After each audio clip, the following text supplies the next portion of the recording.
Friends कैसे आप सभी। आशा कर रहा हूँ कि आप सभी लोग ठीक होंगे। फ्रेंड्स आज का ये जो वीडियो होने वाला है काफ़ी इंपॉर्टेंट वीडियो होने वाला है, क्योंकि आज इस वीडियो में हम लोग देखेंगे जो रोजगार वित्त अंकित यानी RWA के द्वारा जो RPF कांस्टेबल एंड SI के लिए जो बुक जारी की गई है प्रीवियस ईयर्स की और क्वेश्चन बैंक की, उसी को हम लोग लेकर चलते हुए आज के इस वीडियो में हम लोग आधुनिक भारत के इतिहास से संबंधित महत्वपूर्ण प्रश्न को कवर करेंगे, जो कि काफ़ी इंपॉर्टेंट होंगे आपके एग्ज़ाम के लिए। इससे पहले जो है वो 6 वीडियो कराया जा चुका है। अगर आप नहीं देखे हैं तो वीडियो का लिंक डिस्क्रिप्शन बॉक्स में मिल जाएगा या फिर प्लेलिस्ट से जाकर अवश्य देख सकते हैं। तो आइए वीडियो को बिना देरी किए स्टार्ट करते हैं। हम लोग 19 सवाल को कवर कर चुके थे आधुनिक भारत से संबंधित। 20वां सवाल को अब हम लोग कवर करेंगे। तो आइए देख लेते हैं। फर्स्ट यहाँ से 20 नंबर सवाल दिया गया, कौन से भारतीय नेता को लोकप्रिय रूप से पंजाब केसरी के रूप में जाना जाता है। पंजाब केसरी के रूप में जो है वो लाला लाजपत राय को जाना जाता है, यानी ऑप्शन हो जाएगा ए। यहाँ से इसका डिस्कशन दिया गया है। भारतीय नेता लाला लाजपत राय को लोकप्रिय रूप से पंजाब केसरी के रूप में जाना जाता है। मौलाना अबुल कलाम आज़ाद भारतीय राष्ट्रीय कांग्रेस के सबसे युवा अध्यक्ष बने थे। यहाँ से देखिए, भारतीय राष्ट्रीय कांग्रेस प्रथम एशियाई तथा भारतीय व्यक्ति थे जिन्हें नोबेल पुरस्कार की प्राप्ति हुई। यहाँ से देखिए, सरदार वल्लभ भाई पटेल की सबसे ऊंची प्रतिमा गुजरात राज्य के केवड़िया नामक स्थान पर स्थित है, जिसको स्टैचू ऑफ यूनिटी के नाम से जाना जाता है। इसकी ऊंचाई 182 मीटर है। नेक्स्ट प्रश्न देखिए, भारतीय राष्ट्रीय कांग्रेस की स्थापना कब हुई। तो राइट आंसर हो जाएगा यहाँ से 1885 ईस्वी में हुई थी। ये RPF कांस्टेबल 2019 का प्रश्न था। यहाँ से देखिए इसका डिस्कशन, भारतीय राष्ट्रीय कांग्रेस की स्थापना 28 दिसंबर 1885 ईस्वी को गोकुल दास तेजपाल संस्कृत कॉलेज बॉम्बे में हुई थी। भारतीय राष्ट्रीय कांग्रेस के संस्थापक एलन ऑक्टेवियन ह्यूम, यानी जिसको हम लोग एओ ह्यूम के नाम से जानते हैं, वही थे। नेक्स्ट देखिए, भारतीय राष्ट्रीय कांग्रेस के प्रथम अधिवेशन की अध्यक्षता व्योमेश चंद्र बनर्जी ने की थी। भारतीय राष्ट्रीय कांग्रेस के प्रथम अधिवेशन बॉम्बे में वर्ष 1885 में आयोजित हुआ था, जिसमें कुल 72 प्रतिनिधियों ने भाग लिया था। नेक्स्ट देखिए, वर्ष 1886 को कोलकाता में आयोजित भारतीय राष्ट्रीय कांग्रेस के द्वितीय अधिवेशन की अध्यक्षता दादा भाई नौरोजी ने की थी। नेक्स्ट प्रश्न देखिए, बिस्मार्क ऑफ इंडिया किसे कहा जाता है। राइट आंसर हो जाएगा बी, सरदार वल्लभ भाई पटेल को कहा जाता है। Bismarck of India Sardar Vallabh भाई पटेल को कहा जाता है। यहाँ पर इसका डिस्कशन दिया गया है। आगे देखिए, वल्लभ भाई पटेल को सरदार की उपाधि बारदोली सत्याग्रह 1928 में जो हुआ था का नेतृत्व करने के दौरान वहां उपस्थित महिलाओं ने प्रदान की थी। नेक्स्ट देखिए, सरदार वल्लभ भाई पटेल भारत के प्रथम उप प्रधानमंत्री तथा गृह मंत्री थे। पंडित जवाहरलाल नेहरू भारत के प्रथम प्रधानमंत्री थे। सरोजिनी नायडू भारत के उत्तर प्रदेश राज्य की प्रथम महिला राज्यपाल थी। इनको द नाइटिंगेल ऑफ इंडिया के नाम से भी जाना जाता है। नेक्स्ट देखिए, बिपिन चंद्र पाल ने कौन सा समाचार पत्र शुरू किया था। तो राइट आंसर हो जाएगा यहाँ से देखिए, न्यू इंडिया साप्ताहिक जो है वो पत्र शुरू किया था, समाचार पत्र। यहाँ से इसका डिस्कशन दिया गया है। बिपिन चंद्र पाल ने न्यू इंडिया साप्ताहिक समाचार पत्र शुरू किया था।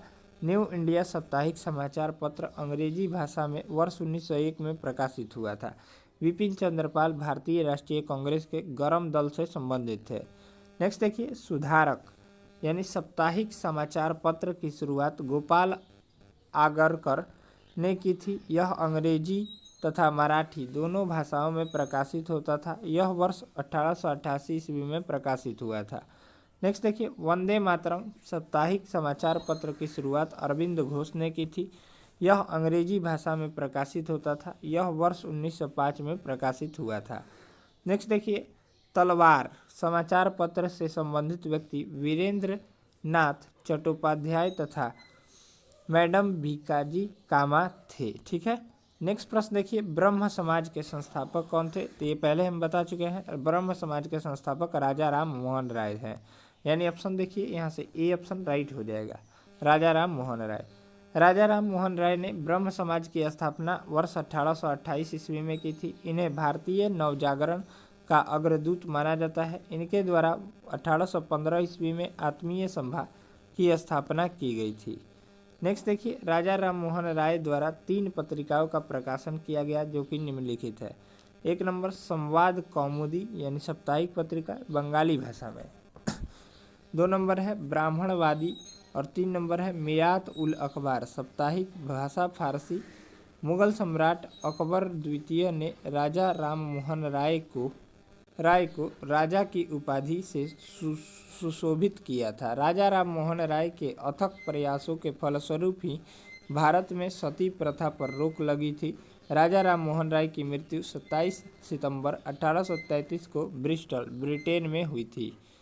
नेक्स्ट देखिए, इनमें से कौन सा खोजकर्ता भारत आना चाहता था किंतु इसके बजाय अमेरिका के तट पर पहुंच गया? राइट आंसर हो जाएगा यहाँ से देखिए क्रिस्टोफर कोलंबस हो जाएगा राइट आंसर, यानी ऑप्शन हो जाएगा यहाँ से सी। क्रिस्टोफर कोलंबस भारत आना चाहता था किंतु इसके बजाय अमेरिका के तट पर पहुंच गया था।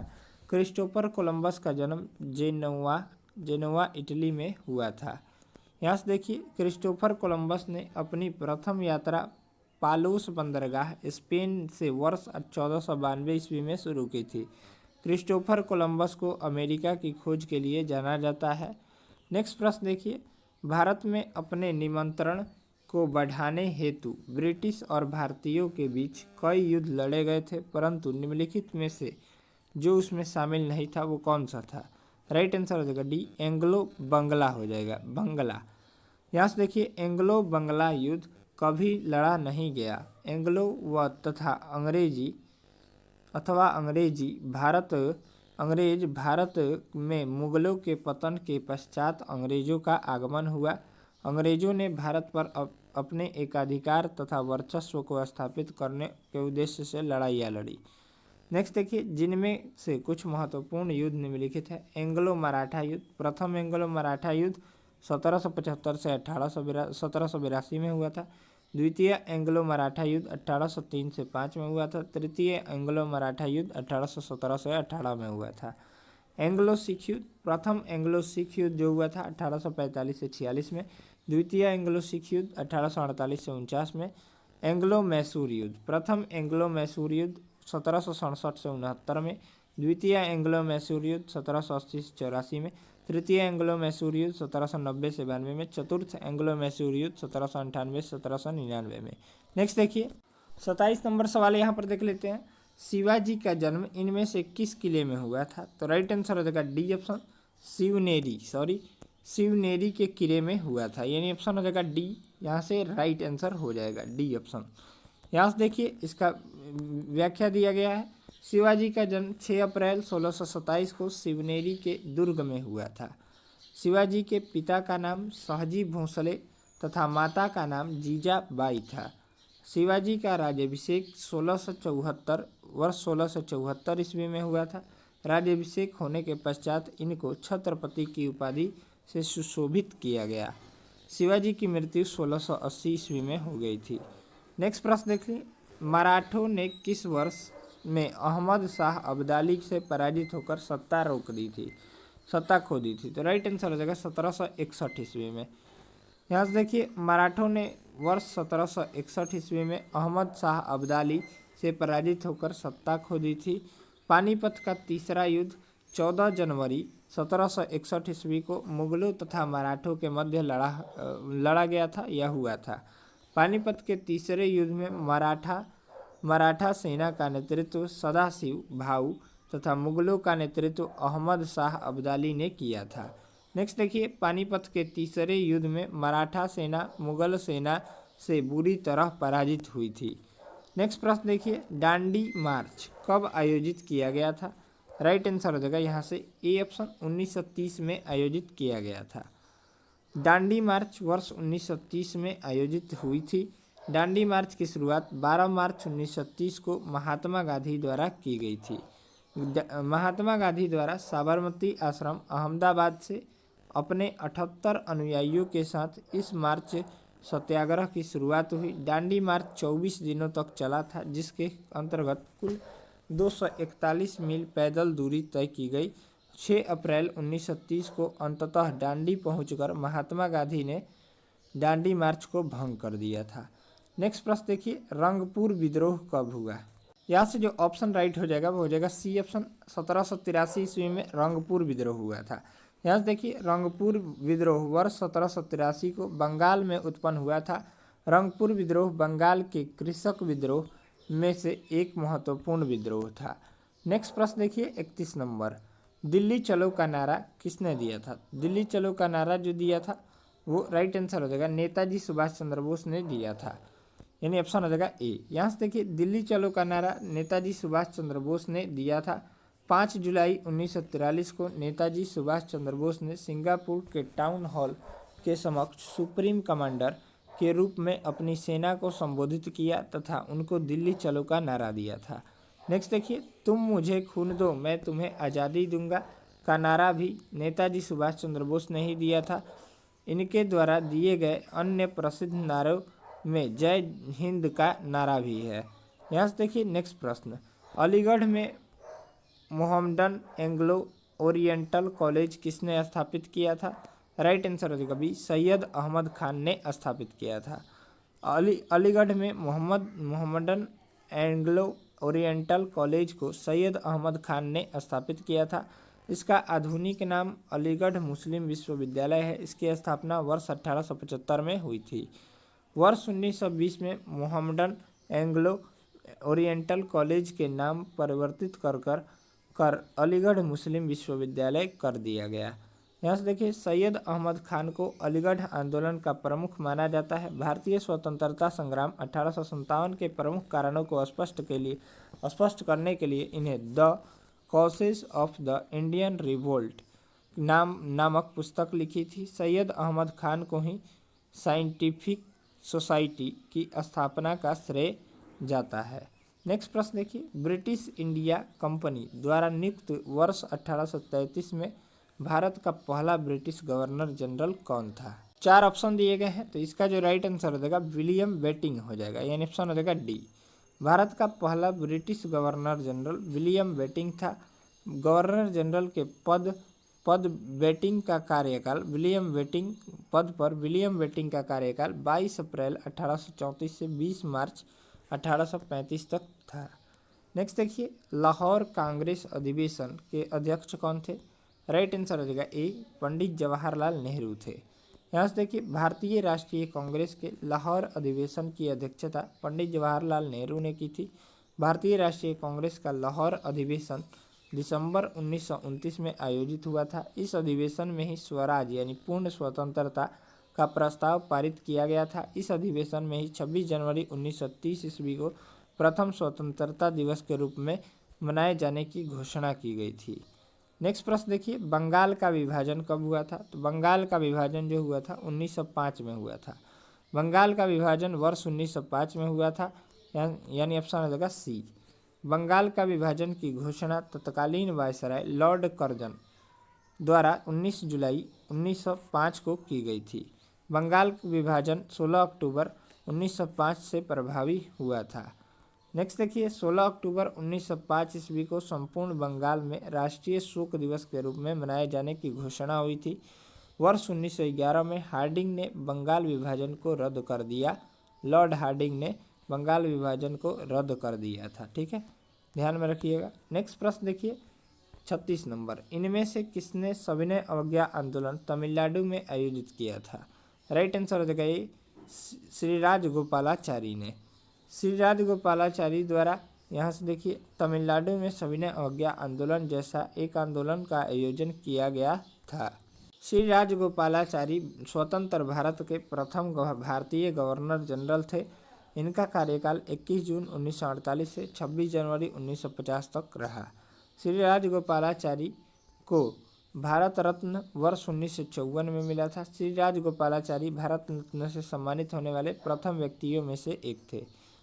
3 व्यक्तियों में से एक थे। नेक्स्ट प्रश्न देखिए, किस चार्टर कानून ने भारत में ईस्ट इंडिया कंपनी के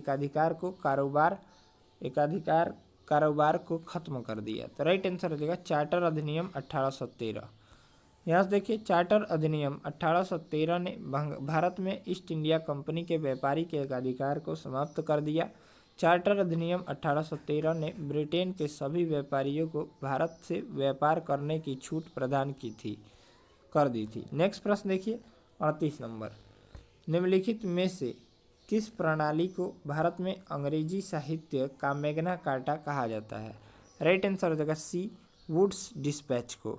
वुड्स डिस्पैच प्रणाली को भारत में अंग्रेजी साहित्य का मैग्ना कार्टा कहा जाता है। वर्ष 1854 ईस्वी में चार्ल्स वुड ने भारत में अंग्रेजी शिक्षा के बड़े बदलाव करने हेतु अपने सुझाव तत्कालीन गवर्नर जनरल लॉर्ड डलहौजी को पत्र के माध्यम से प्रेषित किया, जिन्हें वुड्स डिस्पैच कहा जाता है। नेक्स्ट प्रश्न देखिए, प्लासी के युद्ध में ब्रिटिश ईस्ट इंडिया कंपनी के सैन्य दल का नेतृत्व किसने किया? तो राइट आंसर हो जाएगा बी, रॉबर्ट क्लाइव ने किया था। 39 नंबर सवाल का जो राइट आंसर हो जाएगा वो हो जाएगा बी, रॉबर्ट क्लाइव। यहाँ से इसका डिस्कशन देख लेते हैं। प्लासी के युद्ध में ब्रिटिश ईस्ट इंडिया कंपनी के सैन्य दल का नेतृत्व रॉबर्ट क्लाइव ने किया था। प्लासी का युद्ध जो हुआ था वो 23 जून 1757 को हुआ था। ठीक है, काफ़ी इंपॉर्टेंट है। प्लासी नामक स्थान पश्चिम बंगाल के नदिया जिले में स्थित है। प्लासी का युद्ध तत्कालीन बंगाल के नवाब सिराजुद्दौला तथा अंग्रेज रॉबर्ट क्लाइव की सेना के मध्य हुआ था। नेक्स्ट देख लेते हैं, रॉबर्ट क्लाइव भारत में अंग्रेजी शासन का संस्थापक था। Robert Clive east India company द्वारा भारत में नियुक्त बंगाल का प्रथम गवर्नर था। रॉबर्ट क्लाइव को बंगाल में द्वैध शासन प्रणाली का जनक माना जाता है। रॉबर्ट क्लाइव को बंगाल में द्वैध शासन प्रणाली का जनक माना जाता है। नेक्स्ट प्रश्न देखिए 40 नंबर, सहायक संधि की प्रणाली को स्वीकार करने वाला पहला भारतीय मूल शासक कौन था? राइट आंसर हो जाएगा हैदराबाद के निजाम थे। यहाँ से देखिए, सहायक संधि की प्रणाली को स्वीकार करने वाला पहले भारतीय मूल के शासक हैदराबाद के निजाम थे। भारत में सहायक संधि प्रणाली का जनक वेलेजली, लॉर्ड वेलेजली को माना जाता है। इस प्रणाली की शुरुआत भारत में वर्ष 1798 में हुई। मैसूर दूसरा भारतीय राज्य था जिसने वर्ष 1799 में सहायक संधि की प्रणाली को स्वीकार किया था। नेक्स्ट प्रश्न देखिए, मुर्शीद कुली खान ने खुद को बंगाल का नवाब घोषित कर दिया और अपनी राजधानी ढाका से हटाकर डैश कर दी थी। तो राइट आंसर हो जाएगा डी, मुर्शिदाबाद कर दी थी। यहाँ से देखिए, मुर्शीद कुली खान ने खुद को बंगाल का नवाब घोषित कर दिया और अपनी राजधानी ढाका से हटाकर मुर्शिदाबाद कर दी। मुर्शीद कुली खान मुगल सम्राट द्वारा नियुक्त बंगाल का अंतिम सूबेदार था। नेक्स्ट देखिए, मुर्शीद कुली खान की नियुक्ति बंगाल के सूबेदार के पद पर वर्ष 1717 ईस्वी में मुगल सम्राट फर्रुखसियर द्वारा की गई थी। नेक्स्ट देखिए, मुर्शीद कुली खान ने मुर्शिदाबाद स्थित कटरा मस्जिद का निर्माण किया था। इसी मस्जिद में 30 जून 1727 को इनकी मृत्यु हो गई थी। नेक्स्ट प्रश्न देखिए 42 नंबर, श्रीरंगपट्टनम में हुए चौथे एंग्लो मैसूर युद्ध में किसकी हत्या हुई थी? राइट आंसर हो जाएगा डी, टीपू सुल्तान की हत्या हुई थी। श्रीरंगपट्टनम में हुए चौथे एंग्लो मैसूर युद्ध में टीपू सुल्तान की हत्या हुई थी। टीपू सुल्तान की मृत्यु 4 मई 1799 को हुई थी। टीपू सुल्तान को टाइगर ऑफ मैसूर के नाम से भी जाना जाता है। टीपू सुल्तान के पिता का नाम हैदर अली था। ठीक है, काफ़ी इंपॉर्टेंट है। नेक्स्ट प्रश्न देखिए, सन 1853 में कहाँ से कहाँ तक यातायात के लिए पहला रेल मार्ग खोला गया था? राइट आंसर हो जाएगा, यहाँ से देखिए, बॉम्बे से ठाणे, यानी अब बॉम्बे को वर्तमान में मुंबई बोलते हैं तो मुंबई से ठाणे हो जाएगा, यानी ऑप्शन हो जाएगा सी। सन 1853 में बॉम्बे से ठाणे तक यातायात के लिए पहला रेल मार्ग खोला गया था। यह रेल मार्ग 34 किलोमीटर लंबा था। भारत में रेल प्रणाली की शुरुआत 16 अप्रैल 1853 में हुई थी। भारत में रेलवे का जनक लॉर्ड डलहौजी को कहा जाता है। नेक्स्ट देखिए, भारतीय रेल एशिया की दूसरी तथा विश्व की चौथी सबसे बड़ी रेल प्रणाली है। नेक्स्ट देखिए, भारतीय रेलवे बोर्ड की स्थापना वर्ष 1905 में हुआ था। भारतीय रेलवे का राष्ट्रीयकरण 1950 में हुआ था। नेक्स्ट प्रश्न देखिए, वर्ष 1793 ईस्वी में बंगाल, बिहार और उड़ीसा में किसकी शुरुआत हुई? राइट आंसर हो जाएगा डी, अस्थाई बंदोबस्त की शुरुआत हुई थी। वर्ष 1793 में बंगाल, बिहार और उड़ीसा में अस्थाई बंदोबस्त की शुरुआत हुई। भारत में अस्थाई बंदोबस्त का जनक लॉर्ड कॉर्नवालिस को कहा जाता है। इस व्यवस्था का अन्य नाम इस्तमरारी व्यवस्था भी है। इस व्यवस्था को बिहार, बंगाल, उड़ीसा, पूर्वी उत्तर प्रदेश, दक्षिण भारत के कुछ स्थानों पर लागू किया गया था। नेक्स्ट प्रश्न देखिए। नेक्स्ट प्रश्न यहाँ से देख लेते हैं 45 नंबर। स्वतंत्रता प्राप्ति से पूर्व भारत का सर्वप्रथम जूट मिल कहाँ स्थापित किया गया था? राइट आंसर हो जाएगा बी ऑप्शन, बंगाल में स्थापित किया गया था। यहाँ से देखिए, स्वतंत्रता प्राप्ति से पूर्व भारत का सर्वप्रथम जूट मिल बंगाल में स्थापित किया गया था। इसकी स्थापना वर्ष 1855 में हुई थी। भारत का सर्वाधिक जूट उत्पादक राज्य पश्चिम बंगाल है। आगे देखिए 46 नंबर सवाल अब हम लोग देखेंगे। यहाँ से देखिए, विनोबा भावे द्वारा शुरू किए गए भूदान ग्रामदान आंदोलन को और किस नाम से जाना जाता है? तो राइट आंसर हो जाएगा यहाँ से देखिए डी ऑप्शन, रक्त रहित क्रांति के नाम से भी जाना जाता है। विनोबा भावे द्वारा शुरू किए गए भूदान ग्रामदान आंदोलन को रक्त रहित क्रांति के नाम से जाना जाता है। भूदान आंदोलन की शुरुआत वर्ष 1951 में विनोबा भावे ने की थी। महात्मा गांधी ने विनोबा भावे को ही प्रथम व्यक्तिगत सत्याग्रही के रूप में चुना था। विनोबा भावे रेमन मैग्सेसे पुरस्कार प्राप्त करने वाले प्रथम भारतीय व्यक्ति थे। इन्हें यह पुरस्कार वर्ष 1958 में मिला था। ठीक है, नेक्स्ट प्रश्न देखिए, कौन सा स्वतंत्रता सेनानी लोकप्रिय रूप से लोक नायक के रूप में जाना जाता था? तो राइट आंसर हो जाएगा डी, जयप्रकाश नारायण। स्वतंत्रता सेनानी जयप्रकाश नारायण को लोक नायक के रूप में जाना जाता है। जयप्रकाश नारायण को वर्ष 1965 में रमन मैग्सेसे पुरस्कार तथा वर्ष 1999 में मरणोपरांत भारत रत्न पुरस्कार मिला था। जयप्रकाश नारायण ने प्रजा सोशलिस्ट पार्टी तथा कांग्रेस सोशलिस्ट पार्टी का गठन किया था। आगे देखिए 48 नंबर, लाहौर सत्र कब आयोजित हुआ था? तो राइट आंसर हो जाएगा 1929 में आयोजित हुआ था, यानी ऑप्शन हो जाएगा बी। यहाँ से देखिए, लाहौर सत्र वर्ष 1929 ईस्वी में आयोजित हुआ था। इस सत्र की अध्यक्षता पंडित जवाहरलाल नेहरू ने की थी। भारतीय राष्ट्रीय कांग्रेस के इस सत्र में ही 26 जनवरी 1930 को प्रथम स्वाधीनता दिवस मनाने की घोषणा हुई थी। नेक्स्ट प्रश्न देखिए, भारतीय राष्ट्रीय कांग्रेस, यहाँ से नेक्स्ट व्याख्या देख लेते हैं। भारतीय राष्ट्रीय कांग्रेस के अन्य महत्वपूर्ण सूत्र तथा उनके अध्यक्ष। सूरत सत्र 1907 के अध्यक्ष जो थे वो डॉक्टर रास बिहारी बोस थे। कोलकाता सत्र 1911 में हुआ था, जिनके अध्यक्ष पंडित बिशन नारायण धर थे। लखनऊ सत्र 1916 में अंबिका चरण मजूमदार। नेक्स्ट देखिए, बेलगांव सत्र है 1924 में महात्मा गांधी, और कानपुर सत्र 1925 में सरोजिनी नायडू। ठीक है, नेक्स्ट प्रश्न देखिए 49 नंबर, वर्ष 1899 से 1900 के बीच हुए मुंडा विद्रोह का नेता कौन था? राइट आंसर हो जाएगा ए, बिरसा मुंडा था। ठीक है, यहाँ से देखिए इसका व्याख्या, वर्ष 1899 से 1900 ईस्वी के बीच हुए मुंडा विद्रोह का नेता बिरसा मुंडा था। मुंडा विद्रोह को ही उलगुलान विद्रोह कहा जाता है। मुंडा विद्रोह की शुरुआत झारखंड राज्य के छोटा नागपुर स्थान से हुई थी। नेक्स्ट प्रश्न देखिए, भारत का पहला वायसराय कौन था? 50 नंबर सवाल। राइट आंसर हो जाएगा बी ऑप्शन, लॉर्ड कैनिंग था। ठीक है, भारत का प्रथम वायसराय लॉर्ड कैनिंग था और स्वतंत्र भारत का प्रथम गवर्नर जनरल लॉर्ड माउंटबेटन था। नेक्स्ट देखिए 51 नंबर,